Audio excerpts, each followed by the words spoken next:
आज हमारा देश कृषि प्रधान है और दूसरे नंबर पर आता है खेती किसानी में। सुजालपुर से हमारे सहयोगी ओम मेवाड़ा हमारे साथ जुड़ चुके हैं। ओम से ज्यादा जानकारी लेंगे। ओम, सुजालपुर क्षेत्र में भी हम कह सकते हैं कृषि प्रधान ये क्षेत्र है। किसानों की संख्या यहाँ पर बहुत ज्यादा है। तो ऐसे में आज किसान दिवस है, तो मैं चाहूंगी कि अगर आपके साथ कोई किसान भाई मौजूद हो तो आप उनसे इस विषय में चर्चा करें। जी अमृता, आज किसान दिवस है। किसान दिवस से तो कारण मध्य प्रदेश में नई सरकार की गठन भी हो चुका है और किसानों के लिए काफी फायदेमंद सरकार साबित होने जा रही है। मेरे साथ कुछ किसान हैं जो वास्तविक जमीनी स्तर पर खेती करते हैं, मैं उनसे आपकी चर्चा कराता हूँ। आज किसान दिवस है। किसान दिवस के उपलक्ष्य में नई सरकार का गठन हुआ है। नई सरकार ने बहुत सारी योजना किसानों के लिए ला रही है, नया बजट भी आना है। आप क्या कहना चाहोगे? सबसे पहले तो किसान दिवस के अवसर पर किसान दिवस के अवसर पर किसान बंधुओं को हार्दिक शुभकामना, बहुत बहुत बधाई। और जैसा कि वास्तव में जो नई सरकार का गठन हुआ है, कृषि प्रधान देश है, और इस कृषि प्रधान देश में किसान को उसकी फसल का उचित लाभकारी मूल्य मिल जाए, ये सबकी ऐसी भावना रहती है। सरकार ने, भारतीय जनता पार्टी ने अपने घोषणा पत्र में घोषणा की है कि 2700 रुपए क्विंटल जो समर्थन मूल्य पर गेहूं खरीदेंगे। ये सरकार की बहुत अच्छी घोषणा है। तो निश्चित रूप से जो भी समर्थन मूल्य पे जो भी फसल का घोषित होता है और उससे कम भाव में अगर मार्केट में फसल दिखती है तो सरकार को उसे कड़े कदम उठाना चाहिए। कम भाव पर मार्केट में फसल नहीं बिकना चाहिए। क्या और योजना लानी चाहिए किसान के लिए? कृषि प्रधान देश कहा जाता है और मध्य प्रदेश में किसान के हित में बहुत सारी ऐसी योजना है। सिंचाई का जो रफ्ता है, जो क्षेत्र है, सरकार जो अभी उपलब्ध जो साधन है उसमें और भी सुविधा किसान को देना चाहिए। बिजली वाले मामले में मध्य प्रदेश आत्मनिर्भर हो चुका है, लेकिन फिर भी पर्याप्त मात्रा में जो उसको मिलना चाहिए।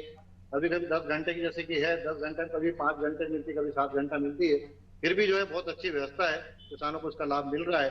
और भी बहुत सारी ऐसी योजनाएं हैं कि किसानों के हित में सरकार को जो है कृषि यंत्र अच्छी क्वालिटी के किसानों को उपलब्ध करवाएं, कम रेट में उपलब्ध करवाएं, अच्छी क्वालिटी का खाद भी उपलब्ध करवाएं, तो निश्चित रूप से और भी उसका लाभ मिलेगा।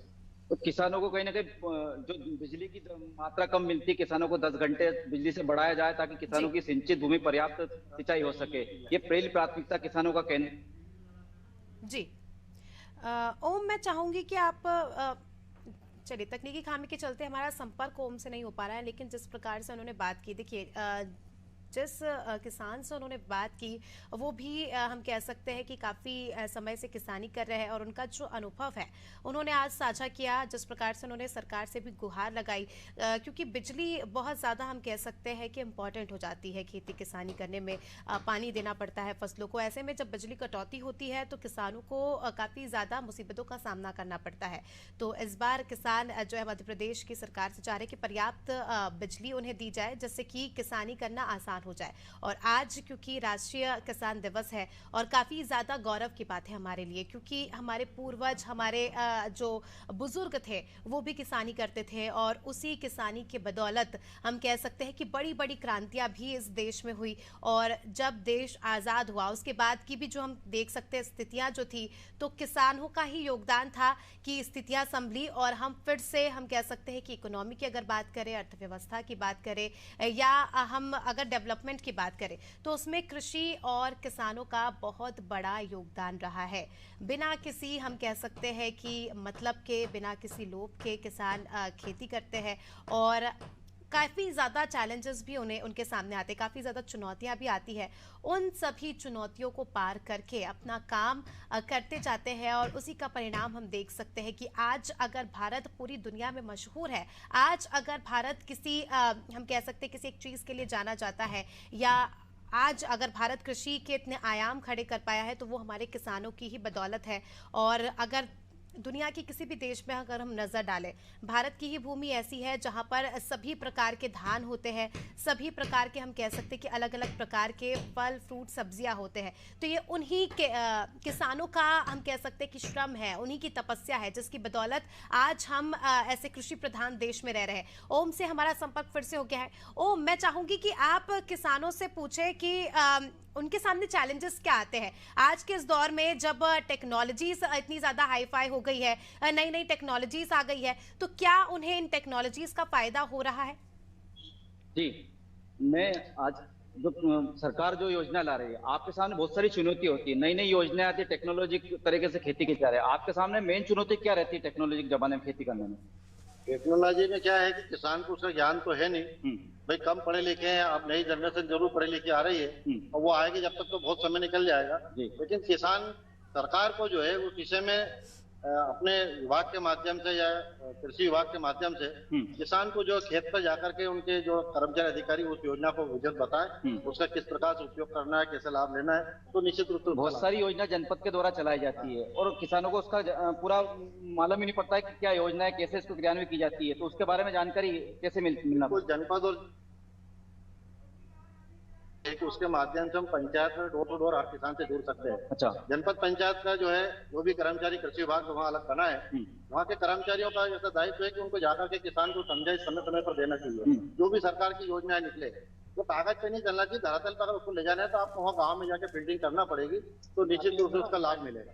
बिजली का मेन संकट बताया जाता है। किसानों से पूछे कि क्या कुछ गुहार वो लगाना चाहते हैं हमारे चैनल के माध्यम से जो सरकार तक पहुंचे, क्या कुछ उनके मन की बात है जो चाहते हैं कि सरकार तक पहुंचे?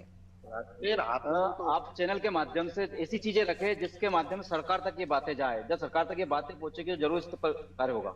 मैं सरकार चैनल के माध्यम से सरकार को ये बताना चाहता हूँ कि जो बिजली मिलती है वो तो किसान को ठीक है, पर्याप्त तो मिलती है, मगर वो दिन रात की बजाय दिन में मिले किसानों को, जिससे रात के अंधेरे में या ठंड में किसान को नहीं बचना पड़े और दिन में ही उसकी व्यवस्था हो जाए। दूसरा मेरा ये रहा कि किसान को जो एमएसपी की जो व्यवस्था है सरकार करती है, वो मूल्य जो निर्धारित करती है कोई कंपनी के द्वारा करवाती है, तो धरातल पे आके करना चाहिए। उसका जो रेट है, समर्थन मूल्य है, वो कम आका जाता है, जबकि इसकी लागत बहुत ज्यादा है। तो मेरा ये मानना है सरकार से कि सरकार उसको सही तरीके से उसका आकलन करे और उसको उचित मूल्य किसान को अगर मिलेगा तो हमारा किसान जरूर समृद्ध हो जाए। बीमों को लेकर भ्रांति बनी रहती है सरकार द्वारा, बीमा राशि को लेकर जब करते हैं तो जो है बहुत अच्छी योजना है माननीय प्रधानमंत्री की, और बीमा से तो किसानों को बहुत फायदा हो रहा है, लाखों रुपए का फायदा, बहुत कम प्रीमियम 2% किसान से लेती है, बाकी की राशि सरकार भरती है। कोई सुझाव? और उसमें कोई सुझाव नहीं, उसमें तो बहुत बढ़िया समय पे, लेकिन उसमें ये निवेदन है कि जो उसका समय पे जैसे कोई नुकसान अगर कोई होती है तो अनावरी तत्काल करो, तो किसान उसका जो 50% राशि तत्काल किसान को दे देना चाहिए। अच्छा। उसे क्या है कि परीक्षा में समय निकलता है, सर्वे होता है, सर्वे रिपोर्ट पटवारी से ढंग से देते नहीं, अलग अलग हिसाब से अलग अलग हल्के की रिपोर्ट आती है, उसके कारण से कई हल्के में तो नुकसान होता है, कई में नहीं होता है, और फिर उसमें खेतवारी जो है वो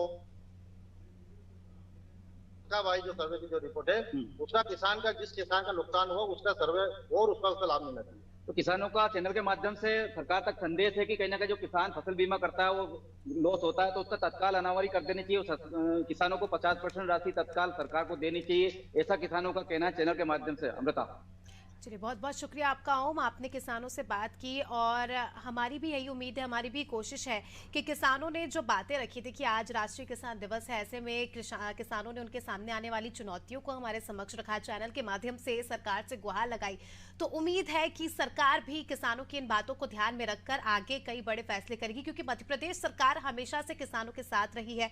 हम बात अगर पहले की भी करें, जब जो है जितनी भी सरकारें आई उन्होंने किसानों के लिए अलग अलग योजनाएं लाई और उसी का नतीजा है कि मध्य प्रदेश भी हम कह सकते हैं कृषि बाहुल्य प्रदेश है और मध्य प्रदेश में भी किसानों की संख्या काफी ज्यादा है। उम्मीद है कि सरकार किसानों की इन परेशानी, इन चैलेंजेस, इन चुनौतियों पर काम करेगी और आने वाले समय में हम हमारे राज्य ही नहीं बल्कि पूरे देश के किसानों को सशक्त रूप में देखेंगे और वो भी जो है कामयाबी के नित नए आयाम छुएंगे, हमारी उम्मीद है।